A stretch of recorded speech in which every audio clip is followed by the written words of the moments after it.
Kenapa kita masih mikir jangka pendek, mengupas realitas pemikiran Indonesia? Pernah nggak sih kamu lihat orang nyapu air hujan biar cepat kering? Lucu, tapi itu nyata. Kita sering buru-buru mencari solusi cepat tanpa memikirkan akar masalah. Seperti menambal ban bocor pakai permen karet, sementara lubangnya makin besar. Nah, video ini akan membuka mata bagaimana pejabat, elit, sampai masyarakat biasa sebenarnya berpikir, apa hambatannya, dan kemana arah kita ke depan. Dijamin bikin ketawa, tapi juga bikin mikir dalam. Pejabat kita terbiasa dengan cara berpikir teknokratis. Mereka diajari untuk fokus pada hukum, ekonomi, atau militer. Setiap kebijakan diukur dengan angka, target, dan tabel. Hasilnya terlihat nyata dalam bentuk proyek-proyek besar, tapi seringkali hanya mengejar output, bukan keberlanjutan. Ketika bicara tentang dampak sosial atau lingkungan, itu sering jadi urusan belakangan. Seolah-olah pembangunan fisik lebih penting dari ekosistem manusia dan alam yang terdampak. Bagi banyak elit ekonomi, pola pikir utamanya masih seputar profit. Bagaimana caranya laba naik, aset bertambah, bisnis makin besar. Memang ada yang sudah menerapkan prinsip ESG, menjaga lingkungan, memperhatikan sosial, dan tata kelola yang baik, tapi jumlahnya masih sedikit. Belum jadi budaya arus utama, mayoritas masih berhenti di jargon. Mayoritas rakyat berpikir sederhana, bagaimana bisa makan hari ini, bayar sekolah anak, dan menutup biaya berobat. Itu logis, karena tekanan ekonomi sehari-hari sangat besar. Masalahnya, kondisi ini membuat pola pikir jangka panjang sulit tumbuh. Literasi kritis terbatas, akses pendidikan rendah, sehingga fokus hanya pada yang penting bertahan hidup dulu. Padahal, dalam budaya kita ada nilai luhur yang bisa jadi kekuatan, gotong royong, solidaritas, dan rasa religius yang tinggi. Namun nilai itu sering tidak sinkron dengan praktik. Gotong royong hanya muncul di acara tertentu, sementara keseharian kita masih boros, konsumtif, bahkan merusak lingkungan. Budaya berpikir kita cenderung reaktif. Kita baru bergerak setelah bencana datang, entah banjir, kebakaran, atau krisis harga pangan. Responnya selalu darurat.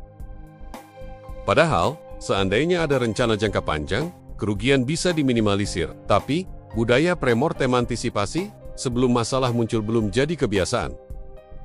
Pemimpin kita sering terjebak pada target jangka pendek. Apa yang bisa dicapai dalam masa jabatan, atau dalam 1 tahun anggaran, cepat terlihat, cepat dipuji. Akibatnya, dampak untuk anak cucu sering tidak diperhitungkan, padahal kebijakan hari ini bisa menentukan kualitas hidup generasi mendatang. Kita suka menggaungkan nilai moral dan agama. Hampir di setiap pidato, kata integritas, amanah, atau bersih selalu disebut. Ironisnya, praktik sehari-hari sering bertolak belakang. Korupsi, nepotisme, dan manipulasi justru masih dianggap biasa dalam banyak lapisan. Sistem pendidikan kita masih berfokus pada hafalan, bukan pengembangan cara berpikir kritis. Anak-anak lebih banyak mengulang pelajaran, bukan menganalisis. Akibatnya, banyak orang tidak bisa menghubungkan kebijakan besar dengan kehidupan nyata mereka. Neuroscience publik dan literasi kritis masih langka. Namun, tidak semuanya suram. Negara mulai bergerak ke arah ekonomi hijau dan energi terbarukan. Proyek panel surya, listrik desa, hingga transportasi ramah lingkungan mulai berkembang. Digitalisasi birokrasi juga membawa harapan, pelayanan lebih cepat, lebih transparan, dan lebih akuntabel. Di banyak daerah, gerakan literasi mulai tumbuh. Warga berkumpul untuk membaca dan berdiskusi, membangun kebiasaan belajar sepanjang hayat. Kewirausahaan sosial juga semakin banyak. Bisnis tidak hanya mencari untung, tapi juga membantu komunitas dan menjaga lingkungan. Generasi muda punya pola pikir berbeda. Mereka terbiasa dengan informasi global, lebih kritis, dan tidak mudah menerima begitu saja. Bagi mereka, sustainability bukan jargon, itu gaya hidup, hemat energi, peduli lingkungan, dan aktif di komunitas. Kalau kita ingin maju, kita harus berhenti jadi bangsa yang sibuk memadamkan kebakaran. Kita harus jadi bangsa yang bisa mencegah api sebelum muncul. Dengan berpikir proaktif, kita bisa menyiapkan strategi, bukan sekadar menambal masalah. Selama ini, orientasi kita masih pada hasil cepat. Laporan harus terlihat bagus dalam hitungan tahun. Kita harus mulai memikirkan dampak lintas generasi. Kebijakan hari ini harus memberi manfaat hingga 20, 30, bahkan 50 tahun ke depan. Retorika indah sering terdengar di mimbar-mimbar. Kata-kata soal akhlak, moral, dan tanggung jawab selalu digaungkan.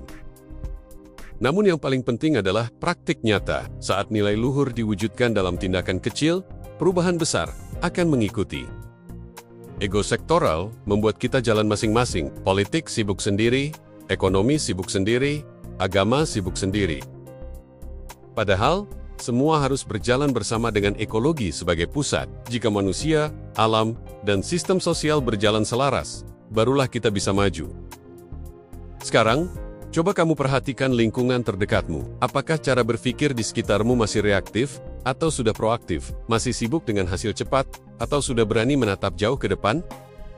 Kalau kamu percaya kita harus berubah dari bangsa yang mikir jangka pendek, jadi bangsa yang berpikir panjang, ayo mulai dari hal kecil. Klik like, bagikan ke temanmu, dan subscribe, supaya makin banyak yang sadar, karena perubahan besar selalu dimulai dari satu langkah kecil.